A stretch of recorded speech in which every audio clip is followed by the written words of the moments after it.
Пръскахме, там едно лозе, едното е 16 декара, другото беше 11 декара и той след пръскане повръщаше. Това мина, обаче предната година, не миналата като се заболя, предишната година, един ден беше седнал, той наистина не беше вземал нищо като храна, не беше пил вода и седнал на един камък и точно срещу него пък работниците правиха разтвор, препарат да пръскат. И това няма нищо, добре, няма нищо. Да, обаче след обеда, като се прибрахме, някъде към 3 часа беше, той загуби съзнание. И аз извиках бърза помощ и тогава ми казаха, че е от силното слънце, то деня наистина беше много горещо. Всичко му беше нормално, но ми казаха, че това е от силното слънце и се обезводнил. И затова е загубил съзнание. Но аз забелязах, че след това той спря да се храни. Така, имах чувство, че едва ли няма желание за нищо. И после в един момент се случи това нещо.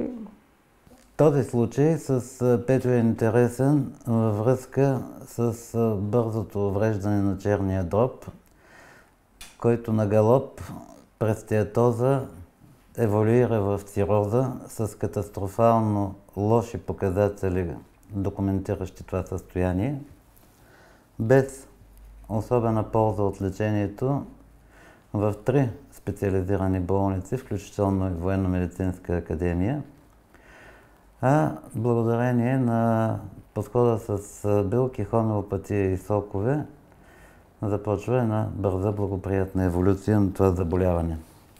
В Пловдив ми бяха обяснили, че положението ми е много сериозно. То ми течеше кръв от носа, кръвта не ми се съсирваше, косата ми беше започнала да опада и ми обясниха, че само с трансплантация мога да се оправя. Даже ми беха направили справка, че 46 човека ли чакат колко. И ми казаха, че трябва или в ВМА, или в болница Лозенец да се запише да чакам за трансплантация. Тя и кожата беше започнала да ми се бели. Миглите му падаха и той по-рано се седосваше, че има много големи мигли.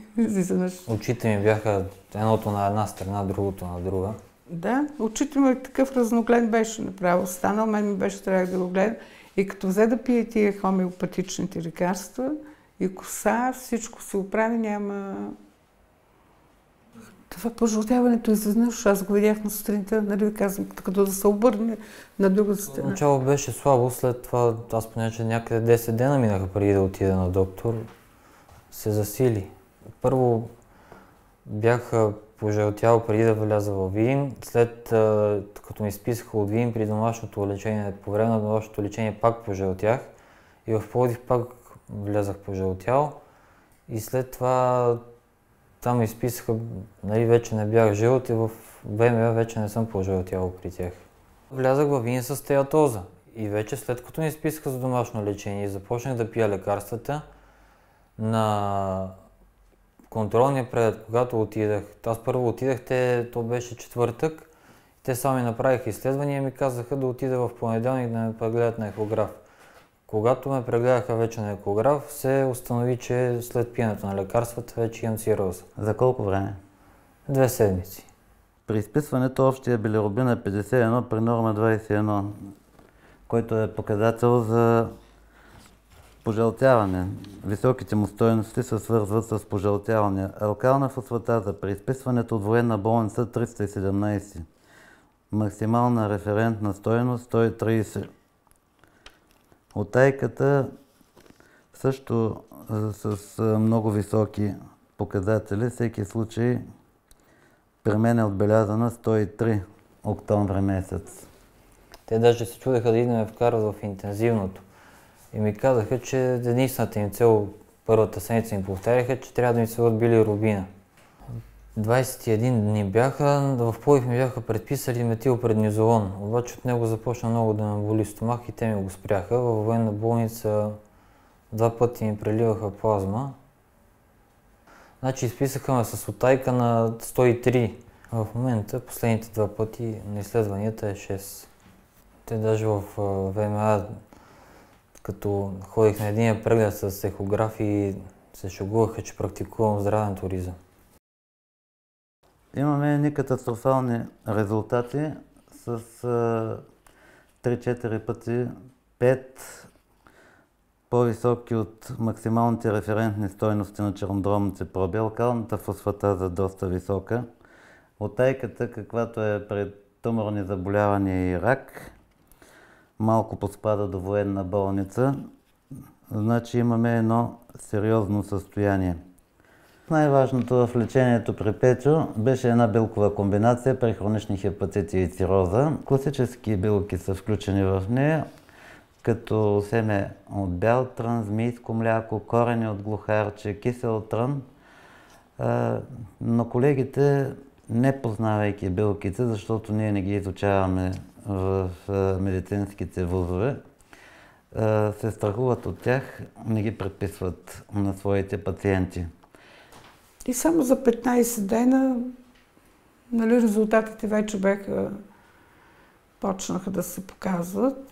Червено цвекло, моркови и ябълки, 3 сока на ден, като някъде около 400 мл е всеки сок. Сутрин, още като отвори очите, аз му поднасям чашата с сок от картофи. И само за 1 месец спря да го боли всякакъв корем. Много важни са и детоксикациите по време на пълнолуние. Започва се 2 дена преди пълнолуние, включва и самия ден на пълнолунието. При чернодробни увреди с най-висок приоритет е пречистването с прясни изцедени сокове от лимони, портокали и грейпфрут, предхождано от вземането на супена лъжица английска сол сутрин на гладно. От февруари месец сме спряли всякаква химия и остана набирана мая. Белият трън продължава да се го взема, лененото семе се взема, пчелен прашет, пчелно млечце, клеева тинктура, всичките тия неща се ги взема. А от май месец взема и по 20 капки змийско мляко, извик.